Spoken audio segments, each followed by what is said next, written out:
they haven't been burnt out very long ago. They don't take long to burn, so the police may well be the catch the perpetrator. So it's to bring those, we're working very hard there to bring those sort of numbers down. Yeah. Because that is one of those sort of big problems, and that is, again, working completely with in integration with the police to bring those numbers down. Okay, that's great, thank you. And just regarding the KPIs, I just wondered later on after the interview if you could email me. It doesn't have to be today or even this week, but if you could email me some confirmation of what they are and what you're currently performing at, ideally at the end of the financial year, so 31st of March or 1st of April. Just to give the indication of where it's at, because obviously we'll talk probably later on in the year when the ODA app comes in, and hopefully look to see if there's a difference and whatever. That'd be really useful. Could I just quickly ask as well, I'll just go back to the previous question, just asking about, are there any alternative ways you could carry out your work in relation to arson?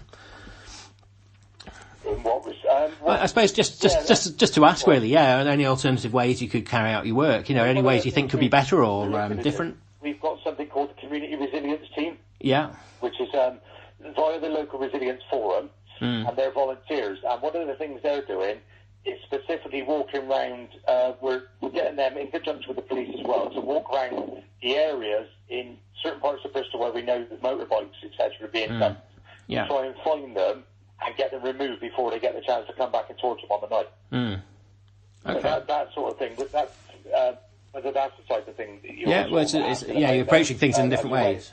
As a way of using alternative, not just ourselves, but using other people to try and again keep the numbers of motorcycles and that being burnt out down.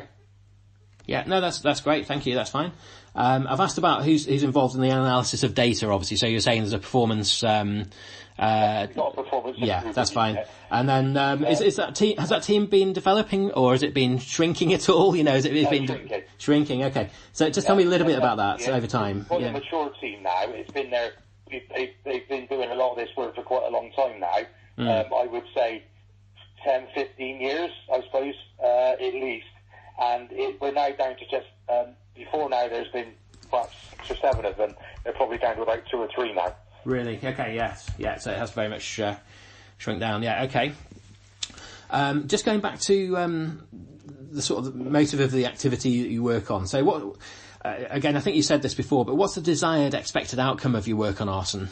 Yeah, what's the sort of motive? What it is to, all the work we do is obviously to reduce the amount of deliberate fires we get, and therefore, stop them happening as much as we can. Now, obviously, it's very difficult to get into people's, to know what people are thinking and doing. But if we can predict where they're likely to be doing it, or find out where they're likely to be doing it, that's always quite useful. But the idea is that the number of deliberate fires and that we go to is reduced. Yes, yeah, that's fab. Okay, right. There's a question here. I just need to ask a few queries on using a rating scale of 9-point scale. Okay, so 9 is extremely good, 1 is extremely bad. And just want you to think about a couple of these points around how your organisation is currently performing. So these are just your perception; they're nothing fixed in stone at all.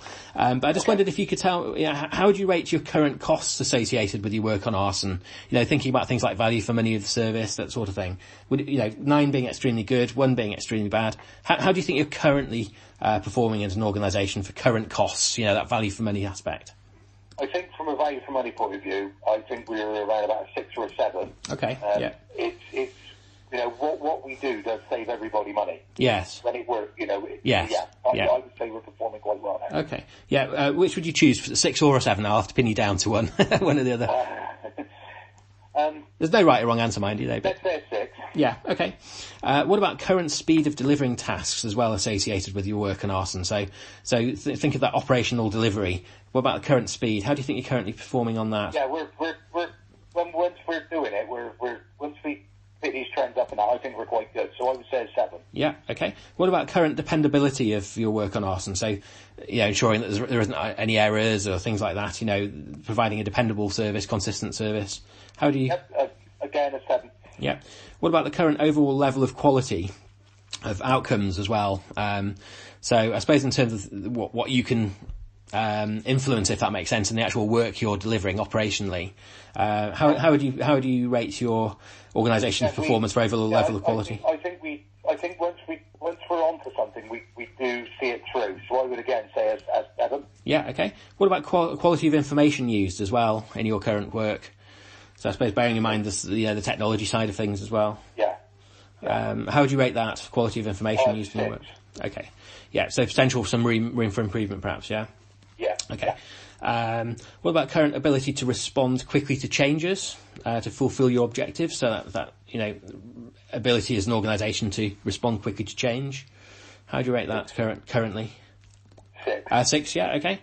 And then a final one, just about current ability to integrate the app. The ODA technology coming in. Just your feeling of your current ability to integrate that into work. I would say that was, if you want a score, I would say 5. Okay, yeah. Do you want to just elaborate a little bit on that one? I think at the moment it would take some training, and whether we've got the relevant software, etc., or the hardware, perhaps on the fire engines and on the computers now that we've got, whether we could use it to its maximum ability. Yeah. I'd like to think we could, but it may take a little bit of integrating. Yes, okay. Yeah, so I suppose potentially working with them closely to try and find out how it will work and how you can access it and all of those sort of technical basics in a sense, isn't it? Yeah. Okay, that's useful.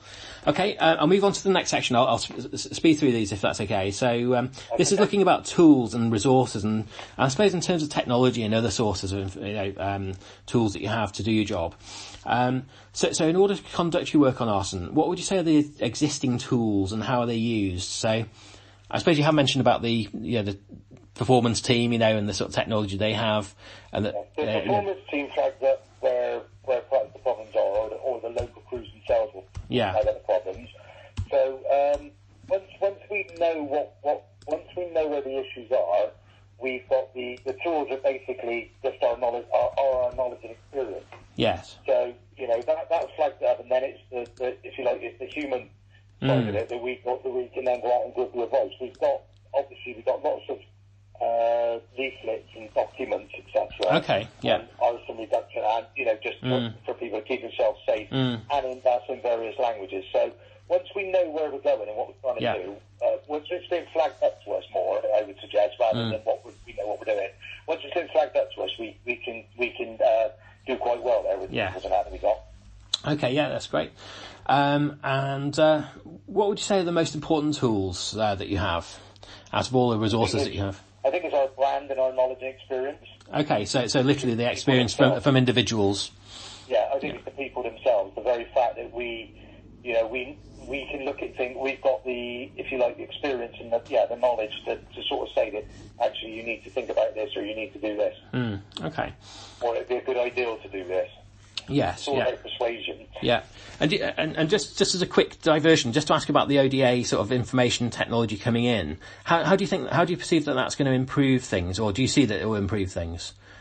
I think the more, I'm a great believer in the more knowledge, the more information you get, provided it's good, it's usable information and not just an information overload. Yeah. The more we will be able to look at, I think, identify trends and then perhaps predict whether we can ever get into the predictive route is another matter. But if the quicker we pick up trends, the quicker we can intervene, and that works like both if you like in a local level and in a wider one. So if we're starting to get problems, say with say a bin fire in blocks of flats, we can then start if we know that they were getting a problem in a certain place with it, we can then pass that information to lots of other blocks of flats as well, and so we can expand it out to do the risk reduction, the arson reduction elsewhere as well. Okay, yeah. That's good. Okay, and are there any challenges, thinking about existing tools that you have, which basically saying is mainly the staff, isn't it, the resources and their experience and knowledge. Are there any challenges of existing tools? So I suppose it's thinking of them, but also thinking of all the other tools that you have as well, but any challenges of existing tools? With people, it's obviously people moving, changing jobs and moving on. Software-wise, it is it is just the quality of the software and whether people can use it and know how to interrogate it. Okay. So I was going to ask, are there any data quality issues? But I suppose, So saying there are some data quality issues, is that right? No, no, we're not too bad with it really, because what's everything that we get